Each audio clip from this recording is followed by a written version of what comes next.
మరి తల్లి నాగోబా దీవెనలు తీసుకొని ఆ రోజు ఏదైతే ఇంద్రవెల్లి స్మృతివనంగా చేస్తామని చెప్పినామో ₹1,00,00,000 ఇంద్రవెల్లిని ఆ ప్రాంతాన్ని అమరుల స్మృతివనంగా చేయడం జరుగుతుంది. అక్కడ చనిపోయినటువంటి కుటుంబ సభ్యులకు కూడా ఇళ్ల స్థలాలు ఇవ్వడం జరుగుతుంది. అదే విధంగా ఉమ్మడి ఆదిలాబాద్ జిల్లాలో ఉన్నటువంటి పెండింగ్ ప్రాజెక్టులు, పెండింగ్ రోడ్లు, పెండింగ్ మహిళా గ్రూపులకు సంబంధించి ఇవన్నీ కూడా ఎల్లుండి వారు ఇవ్వబోతున్నారు. అంటే పోరాట అడుగు ముందు ఇక్కడే పడ్డది. అదే స్ఫూర్తితోటి మరి రాష్ట్రం అంతా తిరిగి పోరాటం చేయడం జరిగింది.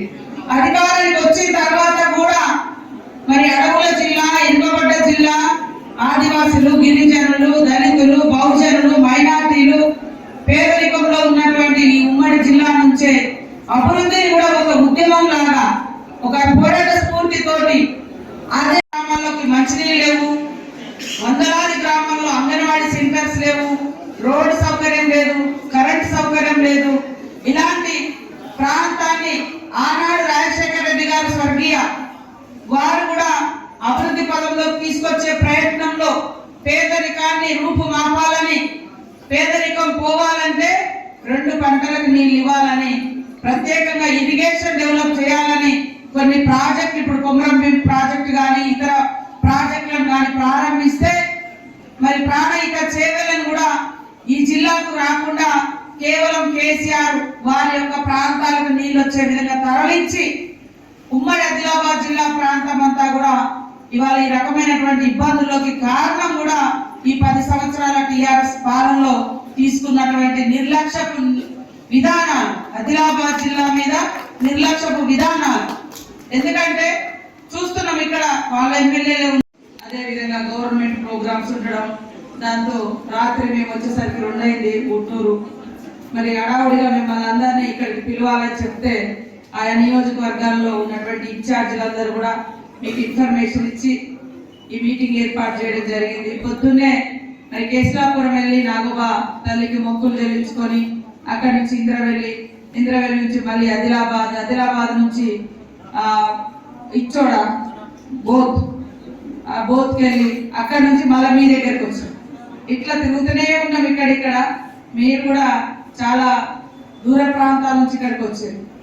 ఒకటే మీకు అందరికీ చెప్పదలుచుకున్నది, సీఎం రేవంత్ రెడ్డి గారు సీఎం కాకముందు రాష్ట్ర అధ్యక్షుడుగా అయిన తర్వాత వారి యొక్క మొదటి ప్రోగ్రాము ఇంద్రవెల్లి వేదికగా ఆనాటి భూమి కోసం, భుక్తి కోసం పోరాడినటువంటి ఆదివాసీ అమరుల యొక్క స్ఫూర్తిగా పోరాటాన్ని ముందుకు తీసుకెళ్లడం కోసం దళిత గిరిజన దండోరాను ఏర్పాటు చేసి లక్షలాది మందిని మరి అక్కడ సమీకరించి ఆ ఉద్యమ స్ఫూర్తిగా నుంచి ఢిల్లీ వరకు కాంగ్రెస్ పార్టీ ప్రజాప్రతినిధులను గెలిపించే విధంగా ప్రతి ఒక్కరూ కష్టపడాలని పేరున కోరుకుంటూ మీ కష్టానికి గుర్తింపించే బాధ్యత నాది.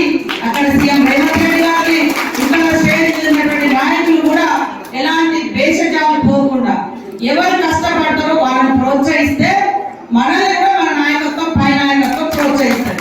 నాకు ఈయన శత్రువు, నీకైన శత్రువు అని కాదు.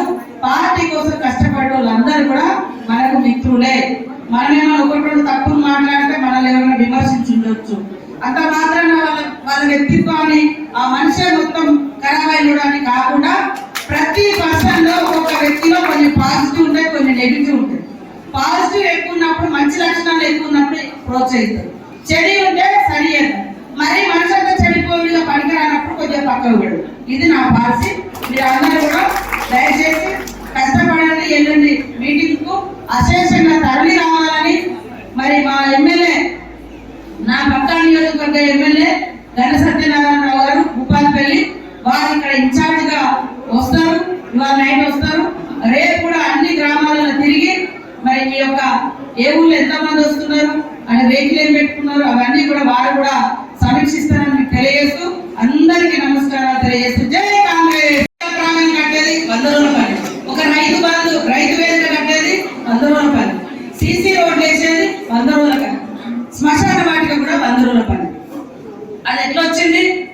2006లో సోనియమ్మ పేదలకు పని లేదు, మనలాంటి జిల్లాలలో ఇబ్బంది పడుతున్నారని ప్రతి సంవత్సరం 100 రోజుల పని కల్పించాలని ఒక చట్టం తేవడం జరిగింది.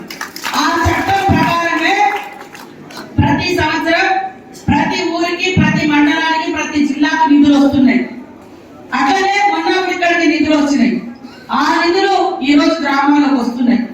అంటే కాంగ్రెస్ ఉన్నప్పుడు ఒక భూమి మీద హక్కు చట్టం, ఒక గ్రామాలలో అభివృద్ధి చట్టాలు, పేదలకు పని కల్పించే, పని లేకుంటే ఎక్కడికో హైదరాబాదు లేదా అవతల రాష్ట్రాలకు పోకుండా పని కల్పించే చట్టం, మరి అదే విధంగా ప్రశ్నించడం కోసం కూడా సమాచార హక్కు చట్టం, ఆహార భద్రతా చట్టం, విద్యా హక్కు చట్టం, ఇట్లా అనేక గొప్ప గొప్ప చట్టాలు తీసుకొచ్చింది కాంగ్రెస్ ప్రభుత్వం.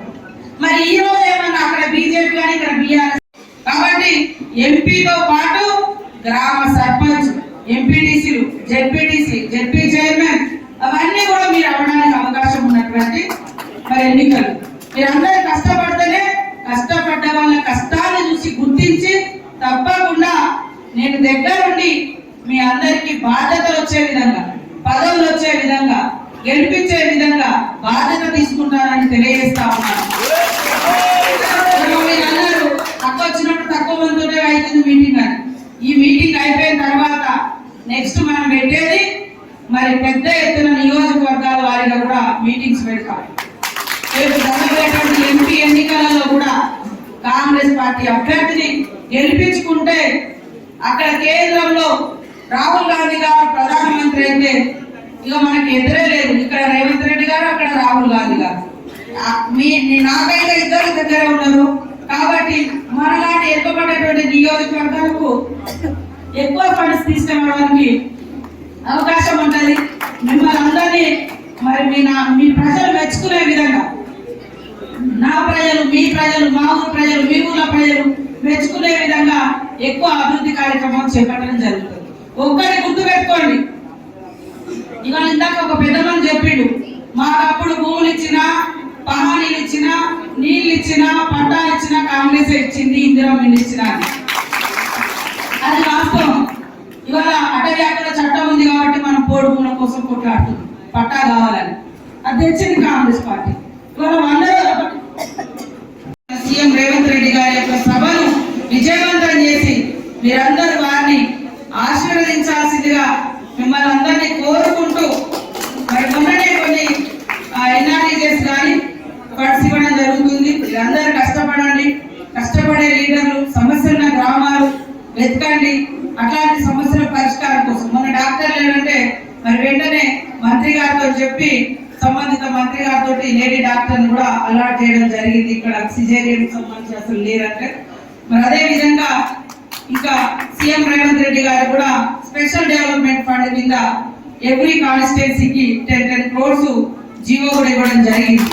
మేము ఈ గ్రామాలలో ఎలక్షన్ల ముందు కావచ్చు, లేదా వాళ్ళ కష్టం ఉన్నప్పుడు కావచ్చు, ప్రైవేట్ ఇబ్బంది ఉన్నప్పుడు కావచ్చు, ఒప్పుకున్న వాటికి ప్రయారిటీ ఇచ్చి ఆ యొక్క కార్యక్రమాలకు కూడా నిధులు ఇచ్చే బాధ్యత నాకు ఉన్నది. కాబట్టి మరి నేను మీ అందరి కష్టాన్ని, మీ అందరి ఇబ్బందులను దృష్టిలో పెట్టుకొని మీ యొక్క ఉత్సాహాన్ని మరింత ఉత్సాహంగా ముందుకెళ్లడం కోసం తోడుగా ఉంటానని కూడా ఈ సందర్భంగా తెలియజేస్తా ఉన్నాను. ఆసిఫాబాద్ కానీ, కాగజ్ నగర్ కానీ, ఉమ్మడి ఆదిలాబాద్ జిల్లా కానీ, రాష్ట్రాన్ని కానీ అందరం కష్టపడి పనిచేస్తేనే ప్రజలలో మార్పు వస్తుంది, ప్రజల యొక్క జీవన ప్రమాణాలు మెరుగుపడతాయి. ఇవాళ ఈ జిల్లాలో ఎలాంటి జబ్బులు ఉన్నాయంటే రక్తహీనతకు సంబంధించినటువంటి, రక్తం తక్కువ ఉంటే ఎలాంటి జబ్బులు వస్తాయో అలాంటి జబ్బులతోటి ఉమ్మడి ఆదిలాబాద్ జిల్లాలో బాధపడుతున్న వారి సంఖ్య ఎక్కువ ఉంది అని డాక్టర్లు మొన్న నేను రివ్యూ చేస్తే అన్నారు. అంటే ఇవాళ పేదరికం ఉంది, సరైనటువంటి తిండి తినలేకపోతున్నారు కాబట్టి రక్తహీనత వెంటాడుతుంది. అంగన్వాడీ సెంటర్స్ లేవు, 2 పంటలు లేవు, వాళ్ళకు కొనుగోలు శక్తి లేదు, కొనుక్కునేటువంటి ఆర్థిక వ్యవస్థ లేదు. కానీ ఇక్కడికి వచ్చిన ప్రాజెక్టులను కూడా తీసుకోపోయి ఎక్కడో పెట్టుకున్నారు. అదే 2 పంటలు పండించుకుంటే అమ్ముకోకుండా కనీసం వచ్చిన పంటలనే వాళ్ళు తినగలుగుతారు. అట్లాంటి ద్రోహం చేసిన గతంలో గిరిజనేతలకు ఎవరికి భూములు పట్టాలు లేదు, వీళ్ళు కష్టపడుతున్నారు. వాళ్ళకి రైతు బంధే రాదు. అక్కడ హైవేలకు రైతు బంధు వస్తుంది, రోడ్డు కింద భూమి వేయదు ఎప్పుడో, కానీ వాళ్ళకు మాత్రం రైతు బంధు పడుతుంది. పదే పదే అధికారానికి వచ్చిన 3 రోజుల నుంచి 12 పడుతుంది. వాళ్ళ ఉండదు. కష్టాలు లేకుండా ఇతరుల రక్తాలను తాగి ఇతరుల త్యాగాలను తీసుకొని వాళ్ళ కుటుంబం రాజభోగాలు అనుభవించింది. ఇవాళ కాంగ్రెస్ పార్టీ కష్టంలో పుట్టింది. ఇవాళ పేదల కోసం, రాష్ట్రం కోసం, దేశం కోసం ప్రాణ త్యాగం చేసిన కుటుంబం నీడలో ఎదుగుతుంది. ఇవాళ కుటుంబం అంటే ఇందిరాగాంధీ కుటుంబము మరి 3 తరాలు ప్రధానంగా చేసినా ఉండడానికి ఇల్లు లేకుండా ఈ రోజు వరకు వాళ్ళు ఉన్నారు. మరి వీళ్ళు ఎట్లున్నారో మీరు ఒకసారి ఆలోచించండి. దేశమంతా ఇందిరమ్మ ఇల్లు కట్టియాలని కట్టించారు తప్ప వాళ్ళ కోసం ఫస్ట్ రాజభోగాలు కట్టుకోలే వాళ్ళు కేసీఆర్ లెక్క. కాబట్టి వాళ్లకు మన రాహుల్ గాంధీ గారి కుటుంబానికి ఆకాశానికి భూమికి ఉన్నంత తేడా ఉంది. వాళ్ళు మాట్లాడతారు తరిమి కొడతాం, గిరిమి కొడతామని. అయ్యా నాయన ఇక్కడ ఒక దిక్కు దళితులకు, గిరిజనులకు పడుతుంది. ఈడ పంటలు పండించడం కోసం కష్టపడితే రైతు బంధు పడలేని పరిస్థితి. లక్షలాది కోట్లాది రూపాయలు కొంతమంది చేతిలో పోయింది. పైనుంచి రైతు బంధు ఇస్తలేదు, రైతుకు ఇస్తున్నాం తప్పకుండా ఇస్తాం. అక్కడ పరిస్థితి చూస్తే జీతాలు ఇవ్వలేని పరిస్థితి ఉంది. కనీసం ఆ జీతాలైనా 5వ తారీఖు లోపు వేయాలి అని ఉద్యోగుల యొక్క కష్టాలు తెలిసినటువంటి మరి సీఎం గారు అక్కడ నుండి 5వ తారీఖు లోపు జీతాలు వేసే ప్రయత్నం చేస్తున్నాం. ఇట్లా మనం ఏం తీసుకోలే, ఏం దోచుకోలే. మన ప్రభుత్వం పోయేటప్పుడు, కాంగ్రెస్ ప్రభుత్వం దిగిపోయేటప్పుడు కేవలం 70 సంవత్సరాల 60 సంవత్సరాల పాలనలో 60,000 కోట్లు అప్పు ఉంటే మరి 10 ఏళ్ల పాలనలో 6.5 నుంచి 7 లక్షల కోట్లు అప్పు చేసింది. అప్పులు ఇచ్చిపోయారు అంతే తప్ప ఆదాయం ఇవ్వలే. మనం దిగిపోయేటప్పుడు 16,000 కోట్ల రూపాయల మిగులు బడ్జెట్ డబ్బులని ప్రభుత్వం ఖజానాలో ఉంచిపోయాను అప్పుడు ఆ రోజు. ఇప్పుడు మళ్ళీ బస్సులు, కొత్త బస్సులు ఇవ్వడం జరిగింది. మరి సిట్టింగ్ అండ్ స్లీపింగ్, కూర్చొని ప్రయాణం చేయొచ్చు, పడుకొని ప్రయాణం చేయొచ్చు. అట్లాంటి అవకాశంతో నేను వచ్చి ఓపెనింగ్ చేద్దాం అనుకున్నా. మాకేమో అది ఆదిలాబాద్ లో ఓపెనింగ్ చేయడం జరిగింది, ఇవ్వడం జరిగింది. వాళ్ళేమో ఆర్టీసీ భూములన్నీ కూడా అమ్మేసుకున్నారు. ఆర్టీసీ క్లోజ్ చేద్దాం అనుకున్నారు. మనం మహిళలకు ఉచిత బస్సు ప్రయాణం పెడితే మా ఆటో డ్రైవర్లను రెచ్చగొడుతున్నారు. ఆటో డ్రైవర్ అన్నల వాళ్ళ అక్కలు, చెల్లెలు, ఆడకూతులు కూడా వాళ్ళు పెట్టవచ్చు. అయితే ఆటో డ్రైవర్ అన్నకు ఒకటే, ఈ పక్క ఊరు నుంచి ఈడికో 5 కిలోమీటర్లకు 3 కిలోమీటర్లకు మీ ఆటోలు ఎత్తుతారు కావచ్చు, కానీ 100 కిలోమీటర్లు అయితే ఆటోలలో ప్రయాణం చేయరు కదా. అదే ఆలోచించాలి కదా. అంటే ఎంత పేదలకు డైరెక్ట్ గా లాభం జరుగుతుంది, మహిళలకు డైరెక్ట్ గా లాభం జరుగుతుంది అని కసిగా ఇవాళ బస్సు ప్రయాణాన్ని కూడా బంద్ చేయాలని టీఆర్ఎస్ పార్టీ కుట్ర చేస్తా ఉంది.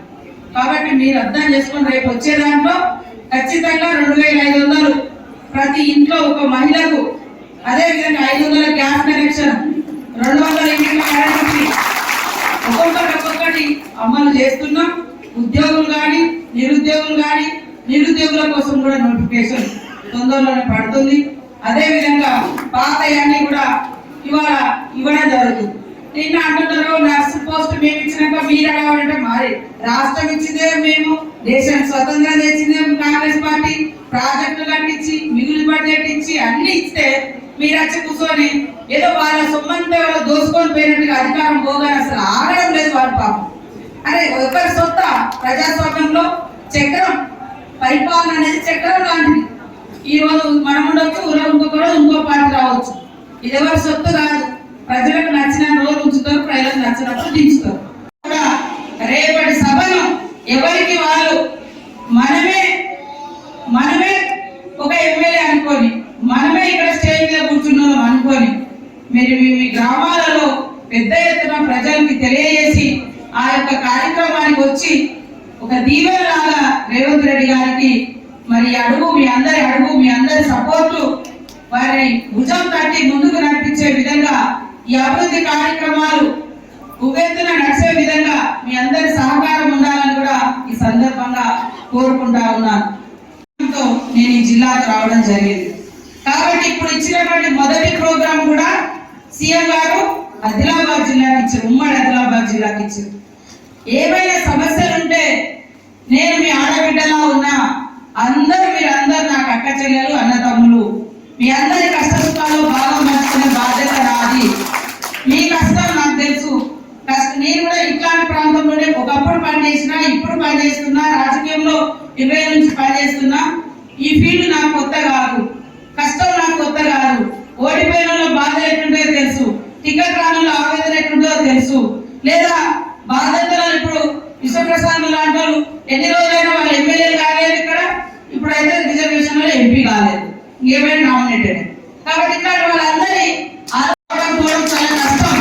దూరం నా ప్రాంతం అటుంది, నాది కూడా పెద్ద నియోజకవర్గం. రాష్ట్రంలోనే అత్యధికంగా అడవులు విస్తీర్ణంలో పెద్ద అడవులు మీ దగ్గర ఉన్నాయి, విస్తీర్ణంలో ఏరియాలో ఎక్కువ నేనే ఉన్నా. 70-80% మా ఏరియా ఉంది. అక్కడ ఊరు మీ దగ్గరనే మా పరిస్థితి కూడా. అటు చూసుకోవాలి ఇటు చూసుకోవాలి, కానీ ఇక్కడ నాకు ఎక్కడో సిటీల కంటే ఇక్కడ పని చేసుకోవడమే నాకు తృప్తిగా అనిపించి నేను ఎందుకంటే చేయాల్సిన కన్నా మనం కష్టపడదాం, ఇష్టంతో కష్టపడదామని మిమ్మల్ని అంతా ఈ ఉమ్మడి ఆదిలాబాద్ జిల్లాకి ఇన్ఛార్జ్ చేశారు.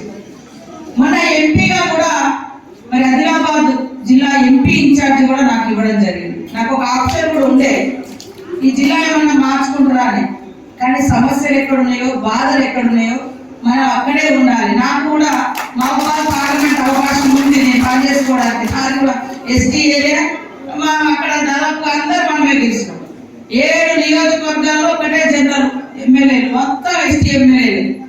ఒక్కటి సరే అనుకోకుండా పోయింది, కానీ దాదాపు 6 ఎమ్మెల్యేలు మనమే ఉన్నాం. కష్టపడాల్సిన అవసరం లేకుండా గెలవగలుగుతాం మేము ఎంపీగా అక్కడ ఇన్ఛార్జ్ తీసుకొని పనిచేస్తే. కానీ ఒక ఎమ్మెల్యే ఉన్నది ఇక్కడ ఆదిలాబాద్ లో మన పార్లమెంట్ లో. కానీ కష్టాలు ఉన్న ప్రజలు ఉన్నారు, సమస్యలు ఉన్న ప్రజలు ఉన్నారు, బయటికి వచ్చి చెప్పుకోలేనంత ఇబ్బందులలో ఉండేటువంటి ప్రజలు ఉన్నారు. కాబట్టి నేను బహిరంగ సభ ఏర్పాట్ల కోసం ఈ అన్ని ఊర్లు, అడవి గ్రామాలు, ఊర్లు, పల్లెల్లో యాత్రలు చేసి మరి తిరగడం జరిగింది. పెద్ద ఎత్తున జనాలు తరలి వచ్చారు, ప్రేమ పంచి. వాస్తవంగా ఆ రోజు ఏ ఊరు అయినా అద్భుతమైనటువంటి ప్రేమ. వాళ్ళ ప్రేమ చూస్తే రాత్రి 11 గంటలకు సిరికొండ మండలంలో లాస్ట్ ఊరు. అట్లాంటి ఊళ్ళలో కూడా మేము అక్కడే ఉండాలనిపించి వాళ్ళే భోజనాలు పెట్టి ఆ రకంగా కాళ్ళు కడిగి గ్రామంలోకి ఆహ్వానించడం జీవితంలో మర్చిపోలేను. ఒక ఆడబిడ్డను ఇంట్లో ఎంత అలవాటు చూసుకుంటారో ఆ రకంగా ఈ జిల్లాలో ఆ రోజు నన్ను చూసుకున్నారు.